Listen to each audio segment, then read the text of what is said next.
Sa panahon po ngayon, maraming tao ang naglalaan ng oras para sa mga diet, exercise at iba't ibang pamamaraan para maabot ang kanilang ideal body weight. Gayunpaman, ang ilan ay nahulog sa malala at nakababahalang eating disorder kagaya po ng anorexia. Kaya naman kaugnay nga po niyan ay makakapanayin po natin ng psychiatrist na si Dr. Bernadette Manalo Arsena para magbigay linaw sa atin kung ano nga ba ang sakit na anorexia. Magandang umaga po sa inyo, Doktora. Yes, good morning everyone. Hi, Dr. Bernadette, Diane and Audrey po ito. Doc, ano po ba itong eating disorder na anorexia? Maaari niyo po bang ipaliwanag po ito sa amin at paano po ito naiiba doon sa ibang uri naman ng eating disorders? Yung anorexia, nervousness, and bulimia, these are the two most common eating disorders. Ito ay nakikita more than the other types of eating disorders. This usually happens kapag ang tao ay nagkakaroon ng distorted body image. Alright, Doktora, kadalasan po marami yung mga nasusobrahan sa pagpapayat. Ano po ba yung dahilan o sanhi ng pagkakaroon ng anorexia? Kasi minsan wala ka lang gana eh. Kumbaga nasanay kang hindi masyadong kumakain, ano? Pero iba po yung anorexia. Ano po yung difference nila? Nakaiba kasi to dahil gusto mo talaga pumayat. Natatakot ka ito ay magkakaroon ka ng increase in body weight at saka mababa ang iyong tingin sa iyong sarili.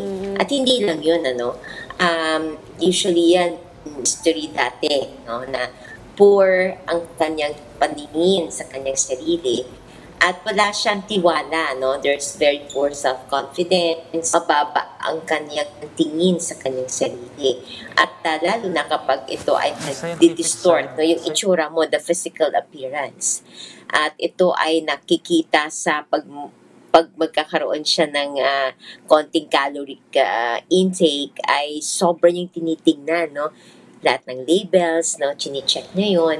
At saka hindi siya talaga kumakain ng carbs. Ayun. Ano po yung mga pangunahing sintomas naman, Dok, na dapat bantayan ng mga taong posibleng mayroong ganitong uri po ng eating disorder, Dok? Nako, ang nakakatakot kasi dun bababa talaga ang timbang mo at akala nila ay normal pa ang kanilang weight. Kitang-kita mo na, syempre, ang weight loss nila umaabot na sa 30% ng kanilang body weight.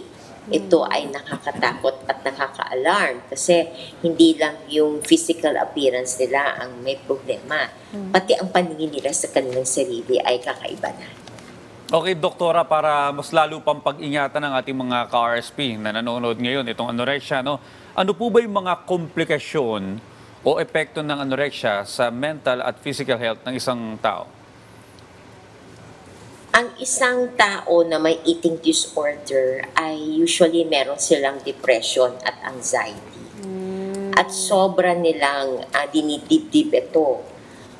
Ang anorexia ay ang tingin mo sa sarili mo, mataba ka.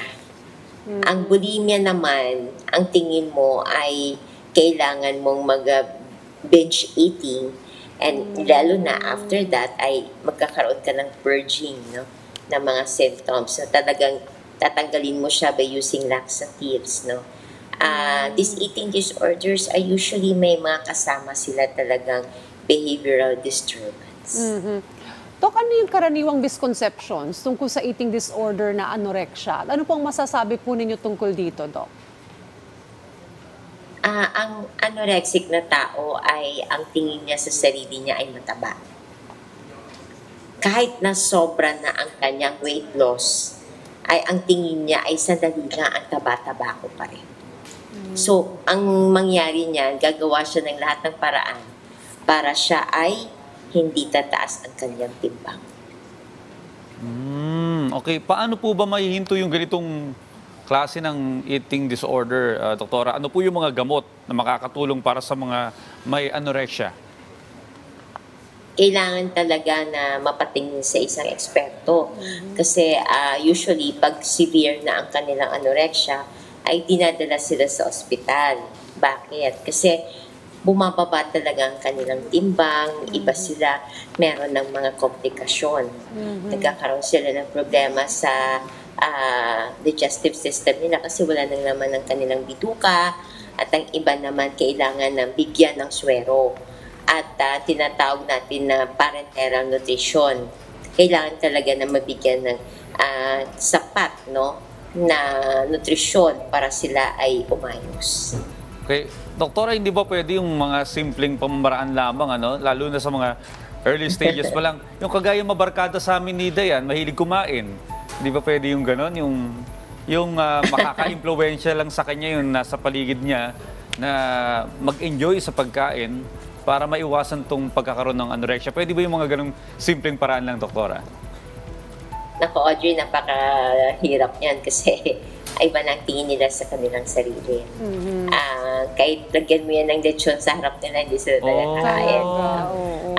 Ang nakakatakot lang dito ay kung humantok sila sa severe weight loss. Na pati yung respiration nila, yung paghinga nila, ang kanilang puso ay pwedeng maapektuhan. Dok, sino mga at risk dito sa anorexia? Alam mo kasi, Diane, kung maalala niyo si Karen Carpenter. Yes. Oo, nagkaroon siya ng anorexia nervosa. At nakita natin na yung kanyang functioning ay hindi na okay until the end of her life, no?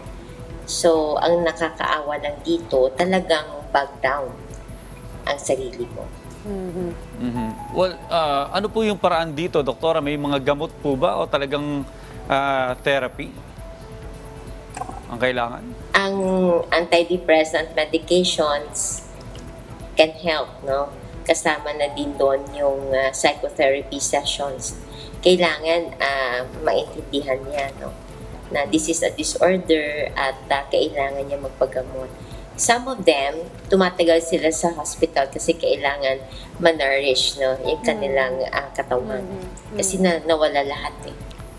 Well, sa Pilipinas po ba maraming may ganitong disorder? Kasi ang alam ko sa western countries meron po nito, no? At dito sa atin, karamihan, yung mas marami yung may obesity kaysa sa may eating disorder. Malakas tayo kumain kasi mga Pinoy at mahilig tayo kumain, ano. Though I don't have the data for the Filipino mortality or morbidity pagdating doon sa eating disorders, I do think that it's more of a smaller percentage, no, as compared to the universal percentage. But however, ang nakakatakot lang dito are the impending complications. So, Doc, parang ibig mo sabihin kapag talagang worst case na ito, pwede itong ikamatay ng isang tao? Yes, it can. Lalo na kung they have refusal to be treated. No? May mga episodes din na they would deny their treatment kasi feeling nila okay pa rin sila. It's like you are in the mirror, tapos you have a weight loss of about 30 to 40%, and you still think na normal ang iyong weight. So that's the picture of a patient who is anorexic. Dok, baka may pahuli po kayong mensahe sa ating publiko patungkol po sa eating disorder na ito. Go ahead po. Mga paalala po. Yes, diyan kasi usually yung eating disorders, they occur, no, in the young, especially those teenagers. No? So, always remember that believe in yourself and never say that you are less than the others. No? Unahin natin ang pagtaas ng self-esteem ng ating mga kabataan. Alright, maraming salamat po sa dagdag kaalaman na ibinahagi sa amin patungkol sa eating disorder na anorexia. Dr. Bernadette Manalo, RSN. Muli, maraming salamat po. Thank you.